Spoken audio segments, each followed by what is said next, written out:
एक दो नहीं 18 सांसदों का यूपी में कटने वाला है टिकट। आ गया सबसे बड़ा पॉलिटिकल अपडेट। जिस दिन संसद में बोले थे जयंत, उसी दिन सत्यपाल सिंह ने समझ लिया था मेरा टिकट कटेगा।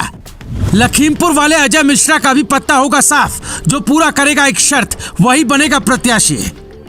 उत्तर प्रदेश में इस बार एक दो नहीं बल्कि 15 बीजेपी सांसदों का टिकट कटने वाला है। कुल 64 सांसदों में से 15 सांसद का टिकट कटने का मतलब है लगभग 1/4 सांसदों के नाम के आगे कुछ ही महीने बाद पूर्व सांसद लगने वाला है। इन 15 सांसदों में क्या आपके इलाके का सांसद का भी नाम है, वो भी आप लिस्ट में देखकर चेक कर सकते हैं। सूत्र बताते हैं कि मेनका गांधी, अजय मिश्रा टेनी, हेमा मालिनी, रीता बहुगुणा, सत्यदेव पचौरी, देवेंद्र सिंह भोले, लल्लू सिंह, कौशल किशोर, रमापति राम त्रिपाठी, वरुण गांधी, राजेंद्र अग्रवाल, सत्यपाल सिंह, संतोष गंगवार, संगम लाल गुप्ता, अक्षयबर लाल गोंड, चंद्रसेन जादौन, जगदम्बिका पाल और जनरल वीके सिंह को इस बार टिकट मिलने की उम्मीद ना के बराबर है। मेनका और वरुण गांधी से तो हाईकमान पहले से नाराज है। अजय मिश्रा टेनी से किसान नाराज है। लखीमपुर खीरी में किसान आंदोलन के दौरान जो हुआ था वो वहां की जनता आज भी नहीं भूल पाई है। इसीलिए अजय मिश्रा को टिकट देने में बीजेपी को नुकसान दिख रहा है।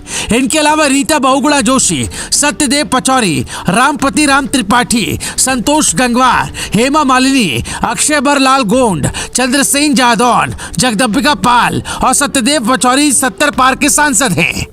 इनमें से कई तो अपने क्षेत्र में उतने एक्टिव भी नहीं है। इसीलिए पार्टी ने प्रत्याशी बनाने की बजाय इलाहाबाद और कानपुर से किसी युवा चेहरे को आगे बढ़ाना चाहेगी। अकबरपुर संसदीय क्षेत्र से सांसद देवेंद्र सिंह भोले का ओवर कॉन्फिडेंस उन पर भारी पड़ सकता है, क्योंकि 4 दिन पहले उन्होंने कहा है कि मेरा लोकसभा टिकट तो मेरी जेब में पड़ा है। ऐसा बोलने वालों के साथ हाईकमान कैसा एक्शन लेता है यह हर कोई जानता है। कौशल किशोर मोदी सरकार में मंत्री हैं। हो सकता है परफॉर्मेंस के आधार पर इनका पत्ता साफ हो जाए। जबकि फैजाबाद से सांसद लल्लू सिंह को पिछली बार भी टिकट करते करते मिला था, इसलिए इस बार उनकी जगह किसी और को टिकट मिलने की चर्चा पहले से ही तेज है।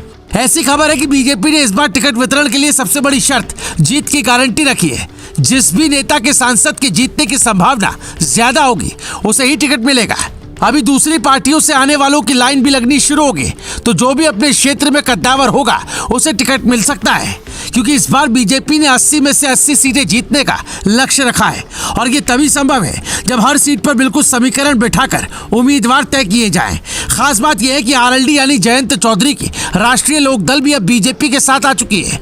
इसीलिए कुछ सीटें बीजेपी को उसके लिए भी छोड़नी होंगी, जिसमें एक सीट बागपत की भी है। जिस दिन जयंत चौधरी ने संसद में मोदी सरकार की तारीफों के पुल बांधे थे, बीजेपी सांसदों की साइड खड़े होकर भाषण दिया था, उसी दिन बागपत के सांसद सत्यपाल सिंह ये समझ गए होंगे कि आरएलडी इधर आई मतलब इस सीट से मेरा पत्ता गया। अभी 2 दिन पहले यानी शनिवार को सीएम योगी आदित्यनाथ दिल्ली दौरे पर भी थे, जहां उन्होंने बीजेपी कोर ग्रुप की बैठक में हिस्सा लिया और उन 14 सीटों को लेकर रणनीति शेयर की जिस पर बीजेपी कमजोर है। चूंकि इस बार कांग्रेस और सपा ने हाथ मिला लिया है, इसीलिए बीजेपी की मुश्किलें बढ़ सकती है। पर यह पार्टियों का फैसला है कि वो कहां से किसे उतारती है। लेकिन अगर आपके इलाके के सांसद ने काम नहीं किया है तो आप जरूर बताएं, ताकि चुनाव के बहाने कम से कम आपके इलाके का विकास हो सके और सही प्रत्याशी को टिकट मिल सके। Bureau report, global Bharat TV.